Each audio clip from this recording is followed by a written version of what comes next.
YouTubers and happy campers. I just thought I'd do a video today on a new tent that I got. I'm quite excited about it. You can probably guess from the title in the video what it's going to be.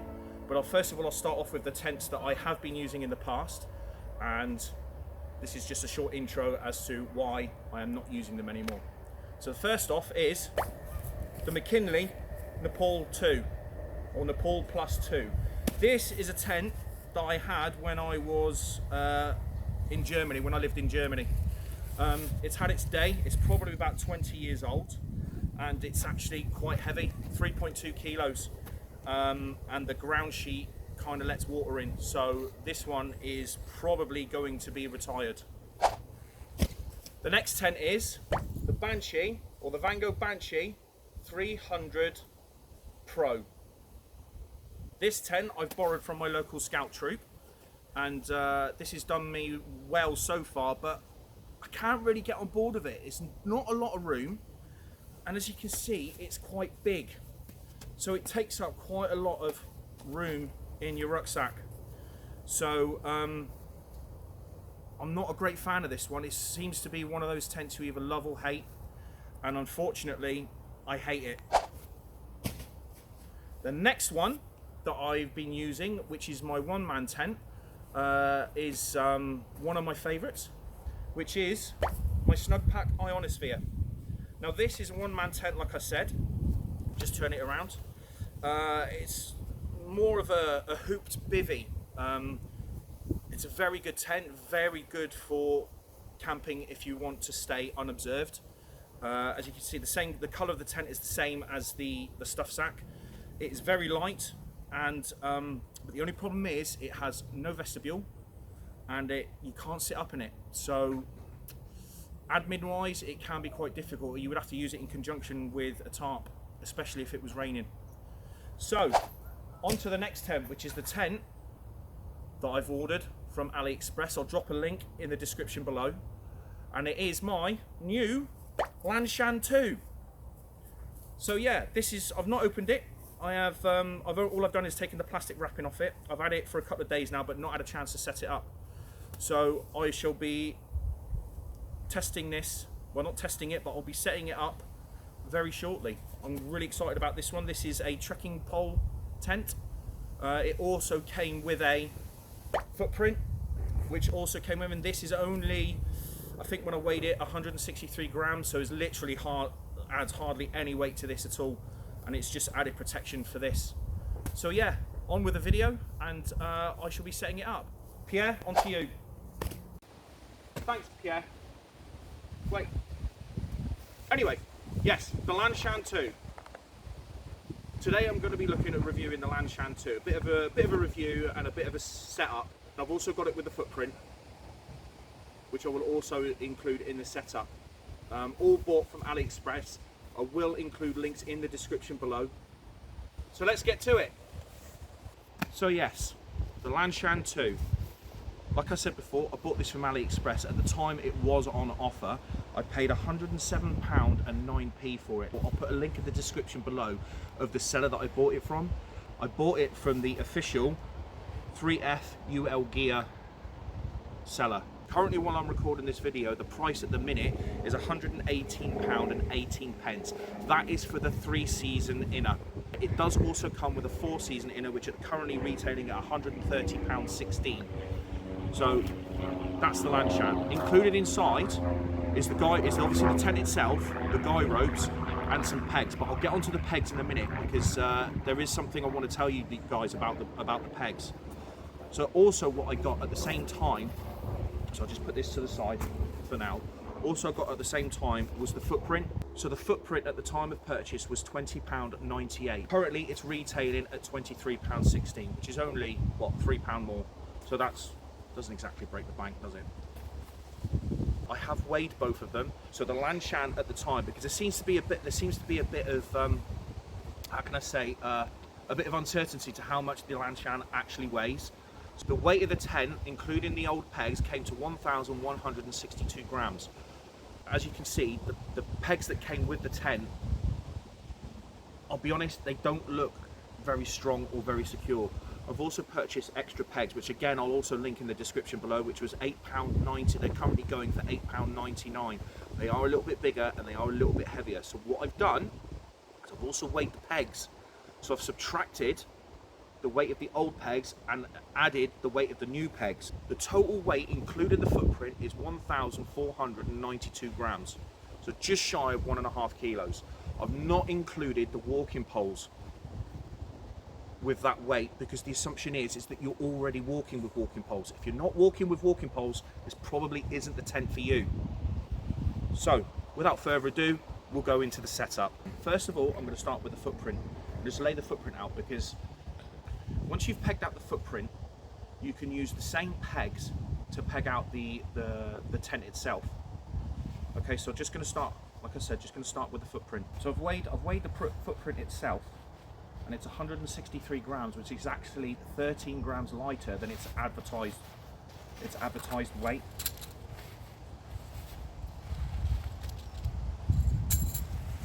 So if you notice, it has this on the underside. This is the side that needs to face down. Okay, it's got a bungee cord. It's got a bungee cord attached to it to stretch it out.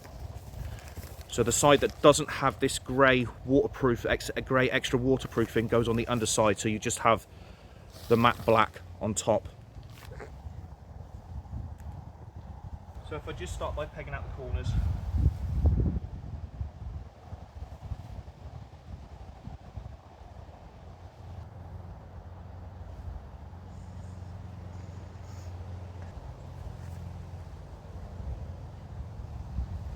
As you can see at the minute, I've roughly pegged it out, but I'm not quite happy with the way it's set up. They're not quite tight enough, so I'm going to fine tune the pegs.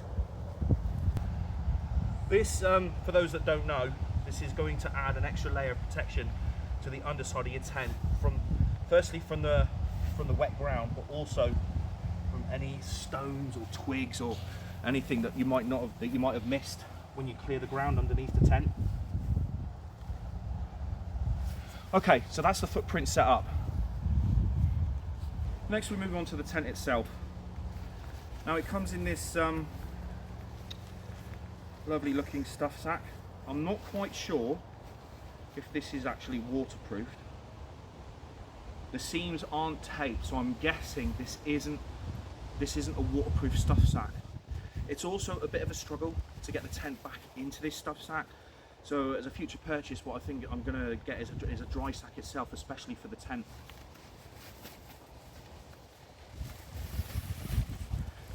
So the colour that I got, as you can see as I'm pulling it out, was the khaki colour, I believe it's called, on the AliExpress website. So the inner pitches with the outer at the same time. The inner is already clipped to the inside. So that's something that you don't have to worry about, especially if it's raining. Like some tents that I have, that you have to pitch the inner first, which then is a race to try and get the outer over the top before everything gets wet. I'll be honest, it does look like someone's had an accident in the tent or on the tent, but looking at it from a distance, it does blend in quite well with the surrounding countryside. So you notice that these are the tensioning straps on the corners, okay? So in the khaki colour, it has two different colours. It has an orange, and then it has, I suppose, a khaki colour, the same colour as the tent. Now, the important thing is to remember, it doesn't matter what colour it is, the one that's underneath needs to be slackened right off, because when you pull the top, that's what tensions it. So if you slacken this right off to its maximum, that goes over the top, can go over the top of the existing peg that you use for the footprint. So at the minute, all the four tensioning straps are actually all done up. So that's it all pegged out for the time being. If you remember from the previous shot, that's the peg that's actually supplied with the Lanshan, and this is the extra peg that I bought. Now you can tell there's quite a bit of difference. I think you would have seen that in a previous shot. See the difference in thickness and the difference in length. Now these, I think would give me more peace of mind when I'm out on the hill than that would, for definite, especially if the ground was soft or wet. So it's at this point now that you want to use your walking poles. You need 2 of them for the Lanshan 2, only 1 of them for the Lanshan 1. I set mine to 120 centimeters, and like I said before earlier, I've not included the weight of the poles into the weight of the tent, because the assumption is you're already using walking poles. If you go in underneath, you'll see this, right? So you have the vent there with the inner being clipped on the inside.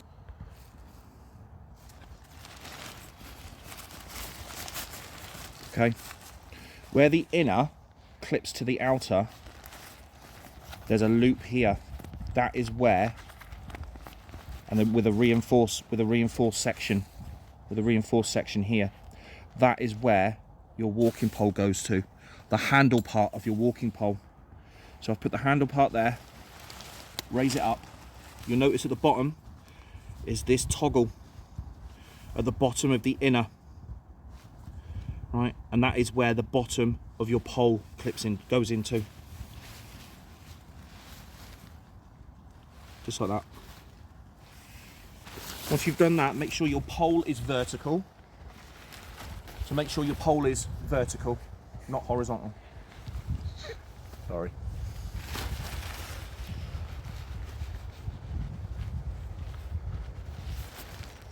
So at this point then, you have your guy rope, which will hold the pole into position. Now, it is good to note that there is this knot part way down the guy rope. Whatever you do, do not untie that knot. That knot is there specifically to put your peg in. It's not been tangled up, it's there intentionally. The new peg does just fit in. So we also have these clips. They actually clip, use the same guy rope attaches to the bottom of the door. You see these 2 loops on the door? One of those hooks goes on one, and the other hook goes on the other bit of rope on the vestibule, on the door. Once you've done that, just tighten it all up. Job's a good one. Once you've done that, then obviously repeat the process for the other side.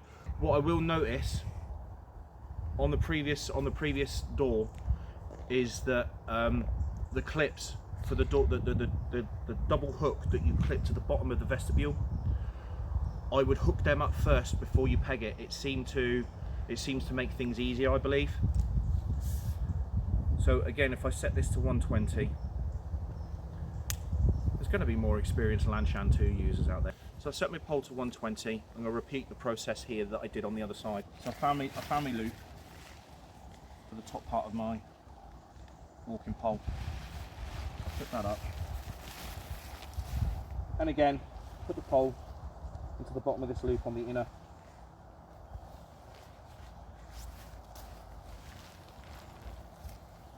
The knots that have been put into the guy line already by the factory, they just do fit over the peg. It's tight. You can make it a bit bigger, but don't lose the position of where the knot is. So what I'm going to do this time different is I'm going to hook the bottom of the door before I put the peg into the ground.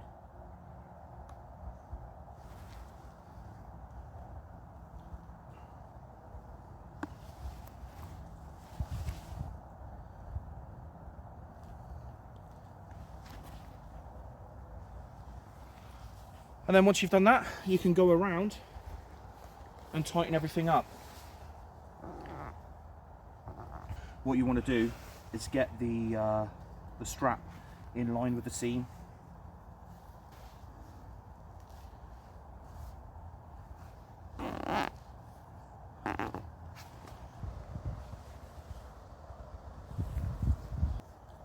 So essentially that's it. I've currently used 6 tent pegs, 4 for the corners and 2 for the guy ropes.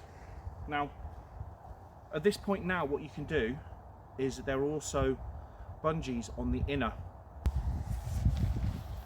and there's the bungee. You can use the same peg for the corners. So essentially, the peg is holding 3 bungees: the outer, the footprint, and the inner, all on one peg.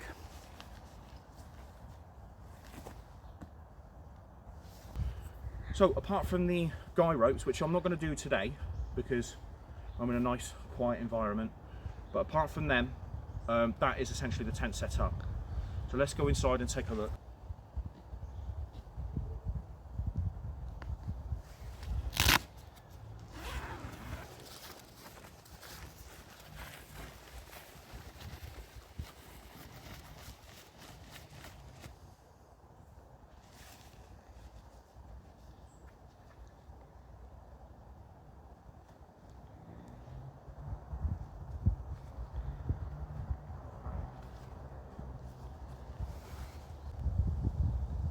So this is the size of the vestibule.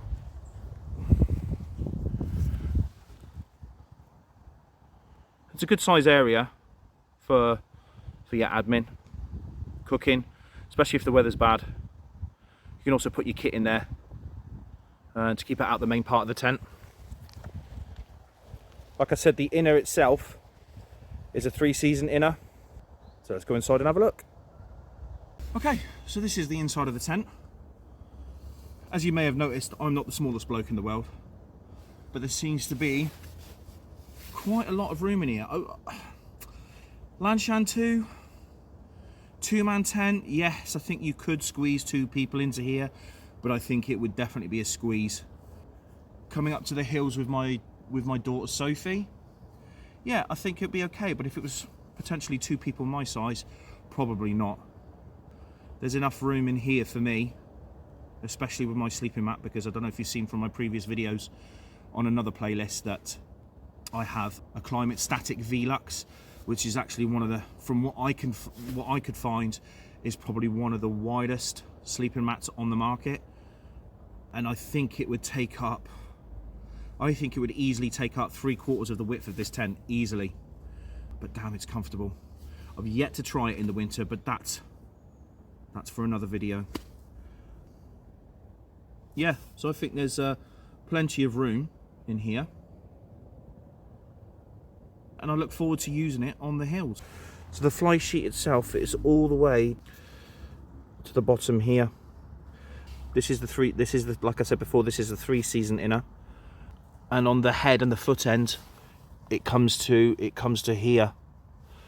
So as far as warmth is concerned in the winter, I'm not sure how warm this is going to be. I am hoping that it can withstand the wind quite well. But as far as waterproof, I believe this is going to be very waterproof. If you notice in the corners, there seems to be extra reinforcement and extra waterproofing in the corners. Also, where the walking pole is, down the centre of the inner. So pros and cons about the tent. One thing I do like is the colour. I know it looks like someone's had an accident on it. However, it does blend in when you're taking it up into the hills. It does blend in. I would have chosen either this one or the green one. I wouldn't have got a red one, but I do like this colour. Not the most exciting in the world, but it does blend in.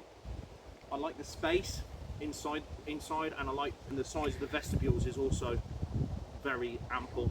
It's also very sturdy in the wind. I wouldn't say it's up to Hilleberg standards, but for a fraction of the price of a Hilleberg, I think it does very well.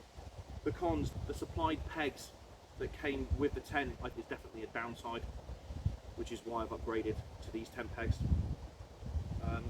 The way the vestibule comes up off the ground like this, I think it's fixable. I think you could do something about that if you modify the tent. But as it comes, the way it's supposed to be set up, I think this is too much of a gap, especially if you're winter camping. Other than that, the total price that I paid for it was about £130. That included the new tent pegs, the tent itself, and the footprint. So for £130, I think it's a good quality starter tent. Anyway guys, I hope you enjoyed the video. I think I've pretty much covered everything that needs to be covered with the Lanshan 2. If you did, it'd be Greatly appreciated if you click like and subscribe down at the bottom. And by all means, leave a comment if you have any pointers to anything I've missed with regards to the Lanshan 2. Anyway, thanks for watching.